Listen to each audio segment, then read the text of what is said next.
Middle east में जारी जंग अब सिर्फ क्षेत्रीय जंग नहीं रही, बल्कि इसका दायरा लगातार बढ़ता हुआ नजर आ रहा है।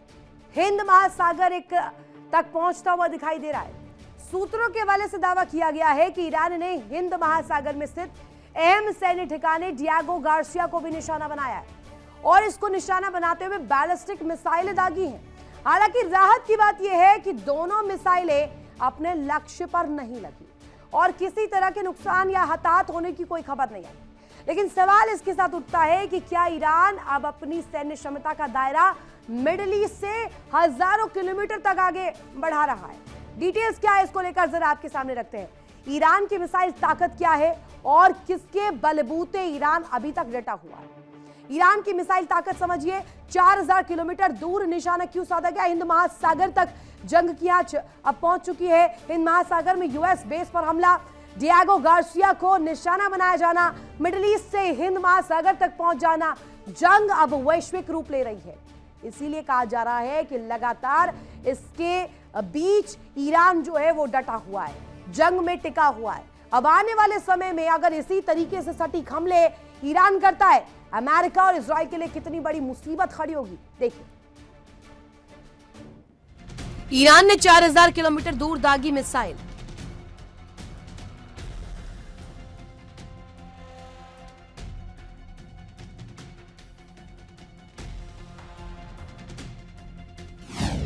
हिंद महासागर में यूएस बेस पर हमला।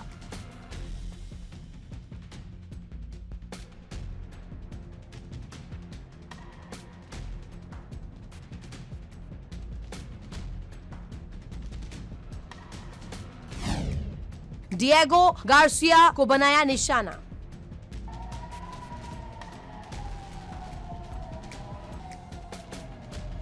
एशिया की खाड़ी क्षेत्र में जंग लगातार जारी है और दोनों ओर से हमले भी जारी हैं।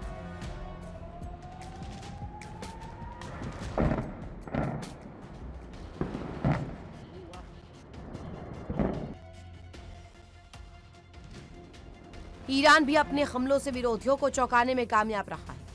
अब वॉल स्ट्रीट जर्नल का दावा है, कई अमेरिकी सूत्रों ने बताया है कि ईरान ने डियागो गार्सिया पर 2 मध्यम दूरी की बैलिस्टिक मिसाइल दागी है। ये ईरान से करीब 4000 किलोमीटर दूर है और उसकी मिसाइल क्षमता से कहीं अधिक दूरी तक निशाना बनाया गया है।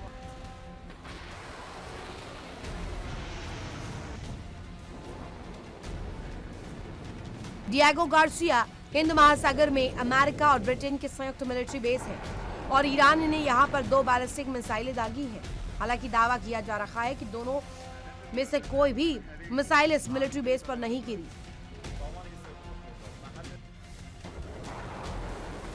और किसी के घायल होने की या किसी नुकसान की कोई खबर नहीं है। लेकिन यह हमला ईरान की ओर से मिडिल ईस्ट से कहीं आगे तक अपना असर दिखाने और अमेरिकी हितों को खतरे में डालने की दिशा में अहम प्रयास माना जा रहा है। यानी कि जंग की आंच अब हिंद महासागर तक पहुंच चुकी है। लेकिन इस बीच एक बड़ी खबर सामने आ रही है। ईरान के ऑपरेशन टू प्रॉमिस 4 के तहत 70वीं लहर जो है वो लॉन्च कर दी गई है। ईरान की ऑपरेशन टू प्रॉमिस 4 के तहत 70वीं लहर जो है वो सामने आई है। IRGC ने इजरायली ठिकानों को निशाना बनाया है और यही इस वक्त की सबसे बड़ी खबर है। सैन्य उद्योगों, अमेरिकी ठिकानों को निशाना बनाया गया, टारगेट पर लाया गया है और यही वजह है कि कहा जा रहा है लगातार अर्थव्यवस्था को बड़ी चोट पहुंचाने की कोशिश ईरान द्वारा की जा रही है। बैक टू बैक फायर करके, बैक टू बैक हमले करके, काउंटर अटैक करके ऑपरेशन टू प्रॉमिस 4 के तहत इस लहर में लगातार जो मुसीबत है वो ट्रंप के लिए, अमेरिका के लिए खड़ी हो रही है। अब चलिए तस्वीरें आपके सामने रख देते। तस्वीरें किस तरीके की सामने आई है, यहाँ देखिए किस तरीके से ऑपरेशन ट्रू प्रॉमिस जो है वो किस तरीके से सामने आ रही है। ये विध्वंसक तस्वीर है और खास तौर पर आपको नजर आ रहा होगा यहाँ पर आग ही आग, धुआं ही धुआं और ये बारूद ही बारूद जो फैलता हुआ दिखाई दे रहा है। आपको स्पष्ट रूप में समझ आ रहा होगा कि यहाँ पर जो हो रहा है वो एक ऐसा मंसूबा है, एक ऐसी तस्वीर है जो ईरान दिखा रहा है जिसमें कहा जा रहा है अब नहीं तो कभी नहीं। ये डू और डाई वाली सिचुएशन ईरान के लिए। और यहां स्पेशली अगर कहा जाए इस टारगेट पर ईरान की ऑपरेशन टू प्रॉमिस 4 के तहत 70वीं लहर लॉन्च की गई है। ये 17th सीरीज है इन हमलों की और साथ ही साथ IRGC ने इजरायली ठिकानों को भी इसके जरिए निशाना बनाया। एक और बड़ी खबर सामने आ रही है, बड़ी जानकारी आपको दे दे। यहाँ पर देखिए जानकारी ये कि हॉर्मुज संकट पर डोनाल्ड ट्रंप का बड़ा दावा सामने आया है।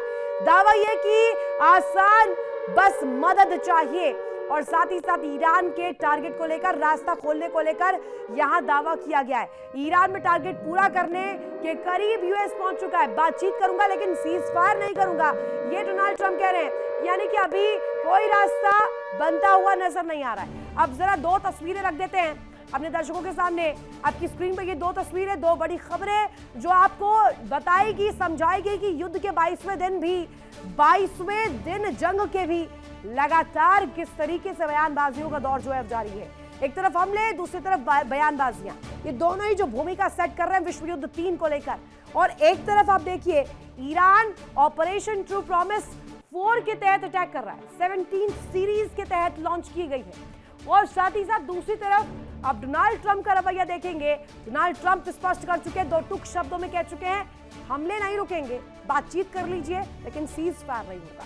आप समझिए कि इस बीच जो तस्वीर बनते हुए नजर आ रही है मिडिल ईस्ट का, ये महाविध्वंस जो है वो किस तरीके से लिखा जा रहा है और रचा जा रहा है। खास तौर पर मिडिल ईस्ट की जंग को लेकर एक बात तो स्पष्ट हो चुकी है कि यहाँ दो सबसे इंपॉर्टेंट कड़ी, परमाणु शक्ति और साथ ही साथ दमखम सुपर पावर का ये क्लैश हो रहा है। और अगर ये क्लैश आगे बढ़ता रहा, जंग आगे खिंची, इसका असर पूरी दुनिया पर होना लाजमी। एक और बड़ी खबर इस बीच सामने आ गई है, मिडिल ईस्ट जंग के बीच बड़ी खबर, अमेरिका की ईरानी तेल खरीद पर 30 दिन की छूट। ग्लोबल मार्केट में 14 करोड़ बैरल तेल आएगा और समुद्र में मौजूद ईरानी तेल के टैंकरों की खरीद के लिए भी छूट दी गई।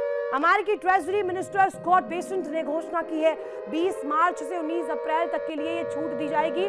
समय अवधि भी निर्धारित कर दी गई है। अब इसका कहा जाए इसका रूप क्या है, इसके मायने क्या होंगे, क्या ये छूट जो दी गई है ये महज रणनीतिक तौर पर दी गई है, ये भी कोशिश है काउंटर करने की, या ये थोड़ी स्थिति को मैनेज करने के लिए, न्यूट्रलाइज करने के लिए कोशिश की गई है। क्योंकि देख रहे हैं कि किस तरीके से विदफॉल जो है उनकी छवि को लेकर, उनकी कैरेक्टर को लेकर, उनकी पर्सनालिटी को लेकर पूरी दुनिया में इसको लेकर चर्चा की जा रही है। और मिडिल ईस्ट जंग के बीच ये बड़ी जानकारी, जहां अमेरिका की ईरानी तेल खरीद पर 30 दिन की छूट सामने आई है। ग्लोबल मार्केट में इसका असर क्या पड़ेगा, और ग्लोबल मार्केट में 14 करोड़ बैरल तेल इसके जरिए आएगा।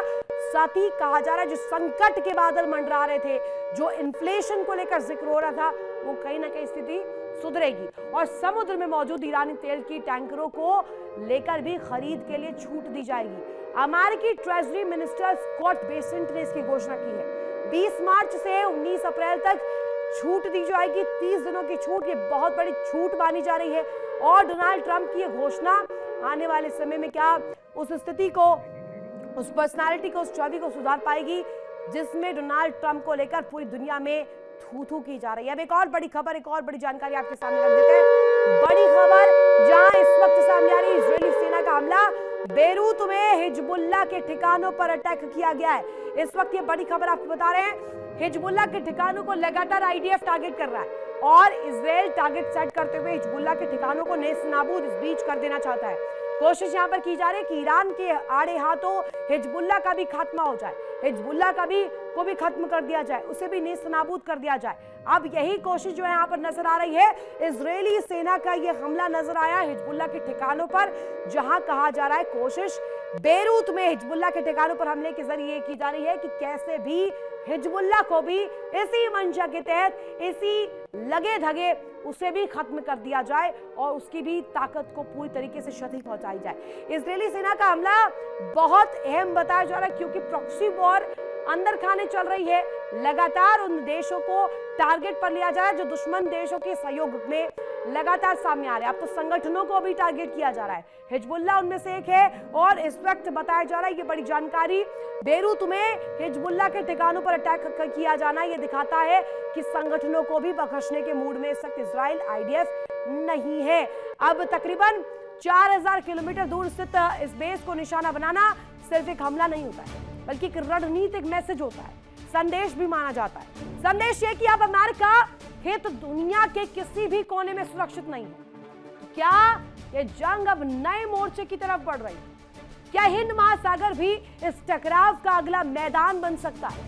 क्या आने वाली तस्वीर और ज्यादा विध्वंसक होने वाली है? और आने वाले समय में क्या ये विध्वंस की आग, इसकी चिंगारी पूरी दुनिया झेलेगी? क्या ये विश्व युद्ध 3 के रूप में सामने आएगी? क्या इसका आने वाला जो रेपरकशन है वो दुनिया को झेलना पड़ेगा? क्या आने वाला विध्वंस की जो तस्वीर है, जो पटकथा है, वो यहीं से लिखी जा रही है? और क्या आने वाली तस्वीर और ज्यादा बारूदी, और ज्यादा घातक, और ज्यादा चिंताजनक होने वाली है? देखिए।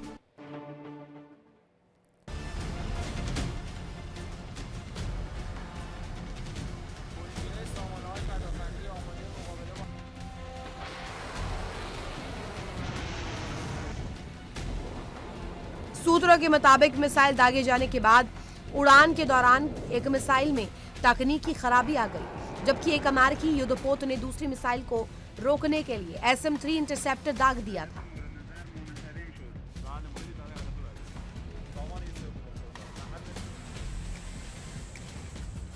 हालांकि अधिकारियों में से एक ने वॉल स्ट्रीट जर्नल को बताया कि यह निश्चित रूप से पता लगाना संभव नहीं है कि मिसाइल को वास्तव में रोका जा सका या नहीं।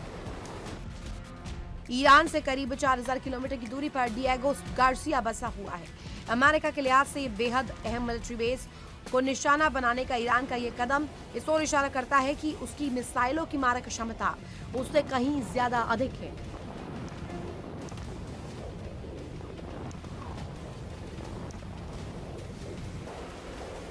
जैसा कि तेहरान ने पहले स्वीकार किया था, ईरानी विदेश मंत्री अब्बास अरागची ने पिछले 1 महीने से ये दावा करते हुए कहा था, ईरान ने जानबूझकर अपनी मिसाइलों की मारक क्षमता को 2000 किलोमीटर तक सीमित रखा है। ये अमेरिका और ब्रिटेन के एक बेहद गुप्त मिलिट्री बेस है, जो दशकों से अफवाहों और रहस्यों में घिरा हुआ है। ये बेस दोनों देशों के लिए बेहद अहम रणनीतिक जगह है और इस पूरे इलाके में उसके मिलिट्री ऑपरेशंस और लॉजिस्टिक्स में मदद करता है। लेकिन मिलिट्री की मौजूदगी और स्थानीय समुदायों पर उसके असर को ये क्षेत्र अक्सर विवादों और चर्चा में रहता है। दूसरी ओर राष्ट्रपति ट्रंप ने कहा कि अमेरिका ईरान में अपने सैन्य अभियान को अब समेटने पर विचार कर रहा है और साथ ही ये भी कहा कि हॉर्मुज स्ट्रेट की निगरानी अब अन्य देशों को करनी होगी। ईरान के इस्लामिक रेवोल्यूशनरी गार्ड कॉर्प्स ने इस बात से इनकार किया कि अमेरिका और इजराइल के हवाई हमलों ने ईरान की मिसाइल बनाने की क्षमता को पंगु बना दिया है। Bureau report, India daily.